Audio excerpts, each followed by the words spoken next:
Welcome to another edition of Meet the Metapreneur. Today, we are heading out to New York to meet the lovely Nova Lorraine. Welcome to the show, Nova. Hi, thank you for having me.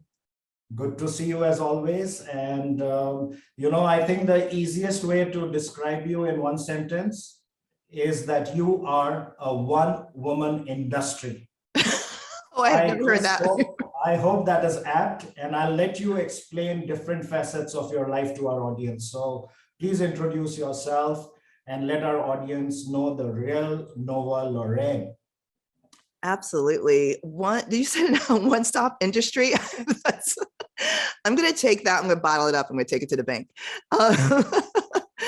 Well, let's see. I'm going to go back in time and then bring us to present time. And so born in Jamaica, I'm one of 6, and I love being a part of a big family because I think it's partly what shaped me. If you are the only girl amongst 4 boys, and that was a dynamic for a while, you learn how to survive. You learn how to hold your own. And we at that time we loved playing games. So I think that really infused something in my soul as it relates to just loving and looking at life as a game and problem solving and puzzles and strategy and things, again, that's a part of everything I do. So that's like way, way, way back. But a little closer to present time, I actually started my journey in medicine. And in high school, following my older brother's footsteps, one of my older brother's footsteps, he decided he wanted to be a doctor. And then coming from the Caribbean, there's maybe about 5 professions that are like pre-approved, and that you can select. And being a doctor is one of them. But I wanted to help people. I've always wanted to help people. And so I thought that was appropriate. But what I was attracted to was the field of psychiatry, which evolved into psychology. And I ended up going to grad school to study clinical psychology. I got in full scholarship, teaching position, had my patient load. And just a few months into that journey, I was inspired. What I call a divine download had come to me that how I was going to help people was through my love of creativity and fashion. And setting the scene, okay, 1, being from the Caribbean, I was born there. My parents immigrated here, okay. 2, I'm in a doctoral program. This is as like guaranteed as you get. You finish the program, you get the position, all of that comes with that. And I'm deciding to go left about 360 degrees to a very unpredictable competitive field that wasn't pre-approved. Okay. And I'm just saying that jokingly. But it's a creative field that wasn't even that popular then. I feel that a lot of creative industries and a lot of creative roles have gotten a lot of light and popularity and support and all this around it now, and especially in the last 5 to 10 years. But when I was in grad school, not so much. And so it was really stepping out on faith. And I'm so glad I did. I have not looked back, but I've taken my training, which I did go and finish my master's. I've taken my training in psychology and I apply it to everything I do. I have a love of people. I'm a curious person. I love analytics. I'm still a big nerd. I research, I read, and I think that's been really helpful in my journey in the metaverse. But just to fill in the gap between that pivot in my life, I went on to study fashion design at the Fashion Institute of Technology in New York, and a few years later returned back to New York. But in the few years between leaving New York for school and coming back, I actually worked with a high-end real estate firm. And that was my introduction to real estate and working with, again, I'm just laughing because I was pregnant with my second. I was definitely doing the Erykah Badu thing with the huge head wrap. And here I come in to the most conservative, family-owned, high-end real estate company without a background in real estate. But the owner really liked my personality and thought that it could really add a lot to the team. And I ended up not only becoming the leasing manager, but working directly under the vice president and with architects and engineers every single day, like building out this entire retail mall and leasing it out. Again, going from fashion design school to that, didn't see that coming. But again, everything added to my sensibility, my design sensibility added to that. And so anyway, fast forward, went on to New York, launched my fashion brand, was very fortunate to be recognized with a variety of accolades and awards, such as Best Haute Couture Designer of the Year, getting into one of my favorite magazines in the whole world, like Italian Vogue, getting my designs on The View. I mean, just incredible experiences, being able to have a fashion show at the Apollo Theater in Harlem, the historic Apollo Theater. But that journey brought as many highs and lows. And during the low periods, there were days where I was like, forget this. I don't want to do this. Why am I even doing this? But all the things that I do have always been bigger than me.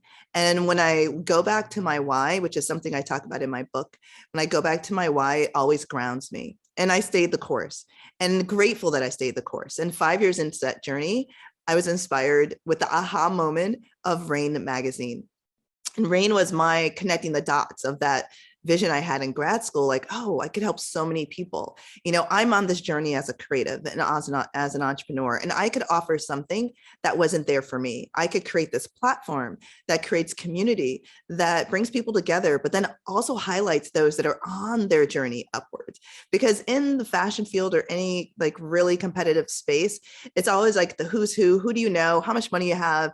And I wanted a media publication and a platform that was about the story, about the founder, about the product. And do you have something that's sustainable? Do you have something that can eclipse another brand one day, or at least, you know, go side to side, just based on the principles of what you're doing? And so that was what was Raine, you know, from the very beginning. It was like this treasure hunt for the next big names in fashion, culture, and technology. So we were always at the cutting edge. We were always exploring, you know, what was new 5-7 years out from present time.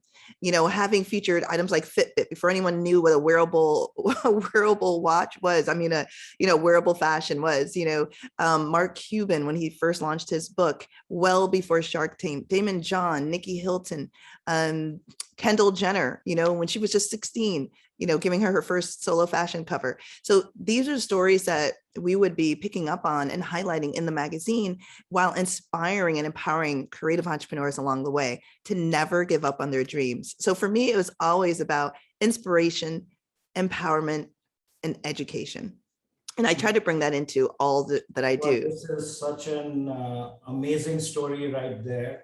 And, you know, I'm very curious to know, you wear so many hats, you obviously know how to juggle. Where do you get all this energy to be doing, you know, dabbling in so many activities? Not only dabbling, you're an expert in so many different fields. How do you do it? You know what? I just do it. I don't even think about it. I just, if I am interested in something, and again, my curiosity, just my curious nature, and being someone who loves research, someone who likes to dive deep and ask questions and explore until I have an understanding of it to the point where I can share it with others, I think is just a natural part of who I am. And again, early on, I was teaching.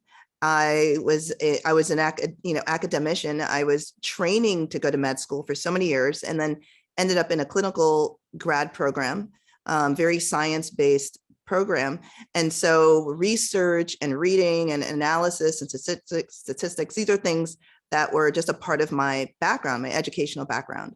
But then my love of people, my curiosity, my desire to help, because if I learn something, I could pass it on to someone else. So that excites me to learn it even more, learn it to the point where I could share it and pass it.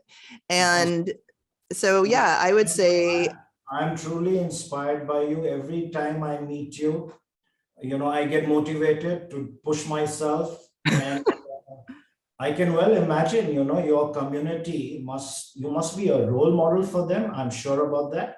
And I want to now touch a little bit. I know you are big on women empowerment, and I'm also a little bit involved in, you know, bridging the gap, the gender gap in Web3 space. Yeah. And actually, just today we announced a webinar that we're going to host on 1st June on this subject. And what are your views? What do you think needs to be done to bridge this gender gap? Yeah, thanks for that question. You know, when I got into this space, 2017, it was just as a casual investor. My entree was Ethereum. I came across Bitcoin in 2013, actually trying to mine Bitcoin, couldn't get my hands on a machine, but still was just interested, because with Raine, I was always getting insight on what was coming down the pike. And so 2017, didn't want to miss the train twice. So jumped on Ethereum. And then in 2020, really started going down the rabbit hole of white papers and learning the various protocols. And the more I learned, the more I wanted to learn and more passionate I became. And when I started to get deeper in the space and starting to meet people and have conversations, I came across statistics with how many women were in the space. I was just doing it because I was interested and I'm excited. And I wanted to, again, share this knowledge with other creatives. And then when I saw how minimal the numbers were, I was shocked, because I'm thinking, here's this new phase we're going into, this new paradigm shift that we're embarking upon. And we are still tackling the same issues of our current paradigm. Like, something needs to happen and we need to do things differently. And so I became more emboldened, more empowered, to stay with the course. Because initially I just wanted to learn more about how to bring blockchain together with fashion, right? With couture. And then now I'm like, oh no, I need to be a champion on this. I need to be someone to reach my hand out as a bridge to guide more people in. Because there were so few people that look like me. May it be a woman, may it be a person of color, may it be a fashion designer or a writer. I mean, I was such the minority in every aspect. And so if I wanted to show people that if I could do it, anyone could do it. And we do have to bridge this gap. We know it's all about balance. Everything in nature is about balance. And when it's unbalanced, we know that it does not work. So how could that principle not be the same as it relates to the opportunities that exist within Web3? We see that it's not working in Web2, it's out of balance. So I think that it's both men and women who have to step up to the plate and say, we are into this for the long haul. We are really focused on human first, because if we look at human first, we know that a balanced ecosystem is going to benefit the whole. Okay. And so I think it's about being intentional, and I've met some incredible women. And so there are more and more women coming into this space, all backgrounds, all ages, which are exciting. Those creating funds, those creating NFTs, those creating metaverses, those that are doing art as, it's wonderful and it's exciting. And I think it just needs to continue and it needs to snowball and spill over into other areas as well. Yeah, and I also think that we are fortunate to be, pioneers in this field and, adapting to all the new technologies, Metaverse, NFTs, Web3. And I think, Web3 is a state of mind more than anything else. And it's one of collaboration rather than competition. And I say this all the time, the best people I've met in my life have been in the last 4 months, ever since I got into this space. And I'm loving every moment of it, meeting new people and, connecting the dots, establishing new relationships. So yeah, I think these are exciting times for all of us. And before I let you go, one last question I ask, all my speakers is, based on your learnings in this space, what's your advice to newbies who are entering for the first time? Yeah, I would say don't get discouraged. At the moment, there's a lot of new terms and there are some technical barriers to based on what you're interested in, but there are so many resources out there for you. If you want to create in the space, there are grants out there for you. There are investors that are looking to put their money into projects. And so I would say, reach out to someone that really speaks to you in the space. LinkedIn is a great resource. Twitter is also a great hub for individuals that are actively participating in Web3. Find someone that you align with, that you resonate with. Maybe you have a similar background, or you went to the same school, or you live in the same city, or you love the project that they're a part of. Reach out to them, connect with them, be open and vulnerable. Say you're new, say you're interested. There are so many people that would bring you under their wing and help guide you. And so that's one thing. Just start connecting with people. This space, as Sharad said, is about co-creation. It's about collaboration. It's about partnership. Be willing to give your time, your talent, your expertise, wherever you are, to a project, or to someone that might be creating something.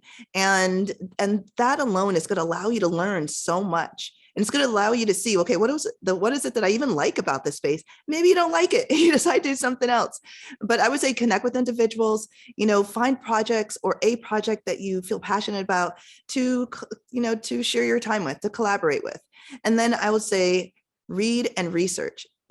Take the time, learn about the space, watch videos, listen to podcasts, watch and listen to webinars like this, and learn as much as you can. Become that sponge, because the more you're hearing it, and one time, it's not going to just take one time, the more you hear it from different perspectives and angles, you're going to be able to form that full picture, and you're going to be able to see where do you fit best in this whole new paradigm, right? Like Web 2, how many years ago have we been doing Web 2? So we're just at day 1 of 10,000 right now. So that's what's so exciting. So connect, reach out, give time, collaborate, and do your research and learn. Thank you, Nova. You are a meta shaper, and look forward to having many more conversations with you. Thank you for this time, and see you on the other side. All the best to you, Nova. All the best. Thanks so much. Bye. Bye-bye.